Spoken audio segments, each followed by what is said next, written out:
अस्सलामुअलैकुम बुजुर्गों, भाइयों बहनों, बनी इसराइल की सूरत मसख होने का वाक़या बयान करेंगे।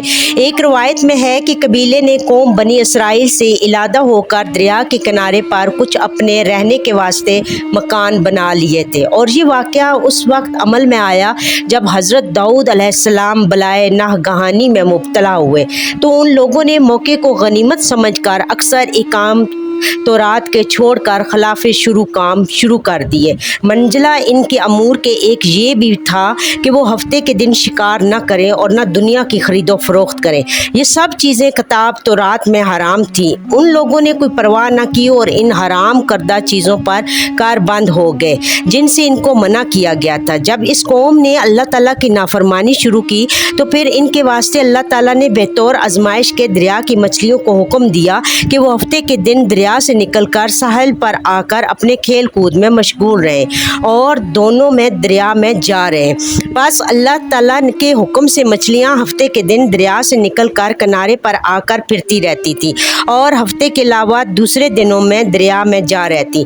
आखिर यहूदियों ने इनको देखकर लालच से एक हीला किया कि उन्होंने दरिया के किनारे पर नहर खोदकर वहां अपने जाल डाले, क्योंकि हफ्ते के दिन मछलियां दरिया से आकर खेल कूद के शाम के वक्त फिर दरिया में चली जाती थी। आखिर वो सब हफ्ते के दिन नहर में जाल डालकर रखते और सुबह को उठकर यकशबना कर हस्ब ज़रूरत अपनी आरजू के मुताबिक खाते। चुनाचा अल्लाह ताला ने फरमाया, और पूछ इन से हवाल इस बस्ती का जो थे किनारे दरिया के, जब वो हद से बढ़ने लगे हफ्ते के हुक्म में, और जब आने लगी इन पर मछलियां हफ्ते के दिन पानी के ऊपर, और जिस दिन हफ्ता ना हो तो वो ना आवे। यूं हम आजमाने लगे इस वास्ते कि वो लोग बेहुक्म थे। और जब बोला कि एक फ़िरका इनमें से कि क्यों नसीहत करते हो उन लोगों को कि जिसको अल्लाह ताला हलाक करे या इन पर अजाब मुसल्लत करे।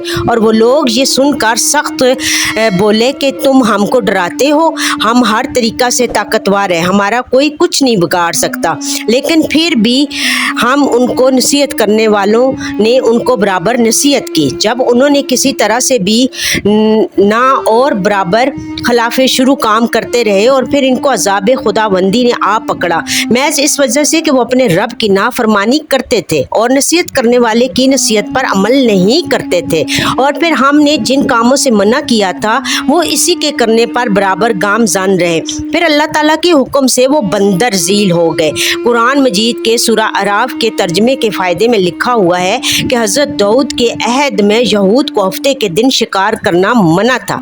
अल्लाह ताला ने इन शहरियों को बेहुक्म देखा तो फिर इनको बेतौर आजमाने के हफ्ते के दिन मछलियाँ दरिया से ऊपर फेरी और दूसरे दिनों में गायब रहीं। इनका जी न रह सका और उन्होंने बिल आखिर हफ्ते के दिन शिकार किया। और उन्होंने अपने दनस्ता में ये हीला किया कि किनारे दरिया के पानी काट लाए कि मछलियाँ वहाँ हो रही तो भी वो मछलियाँ इनके हाथ ना आईं और हफ्ते की शाम को वो मछलियाँ निकल जाती। आखिर उन्होंने हफ्ते के दिन भागने की राह बंद की और अतवार को पकड़ लिया। फिर वो लोग बंदर हो गए और इनमें 3 फ़िरके हो गए।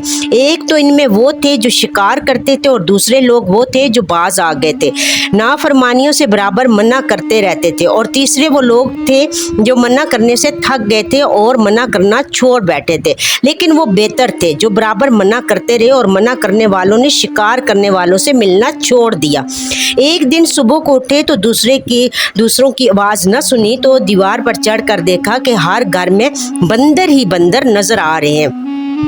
और उनकी कैफियत ये थी कि वो आदमी को पहचान कर अपने कराबत वालों के पाँव पर सर अपना रखते और फिर रोने लगते। बिल आखिर वो अपने बुरे हाल से 3 दिन में सब के सब मर गए।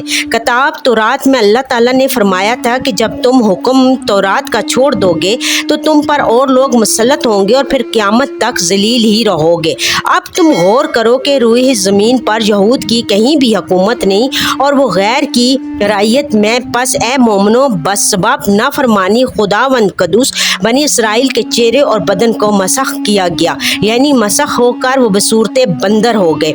और हम लोग चूँकि ख़ातमुल नबीयीन की उम्मत में हैं, इसलिए इस ज़माने में गुनाह करने के बावजूद भी हजूर अकरम सल्लल्लाहु अलैहि वसल्लम की दुआ की वजह से मसख नहीं किए जाते। लेकिन ये याद रहे कि क़यामत के दिन इसकी नाफरमानी की सज़ा ज़िल्लत मसख से कम न होगी। ہوگی۔ یا اللہ ہمیں نیکیوں کی توفیق عطا فرما اور دین اسلام پر ثابت و قائم رکھ اور ہمارے سارے گناہ معاف کو فرما، آمین یا رب العالمین۔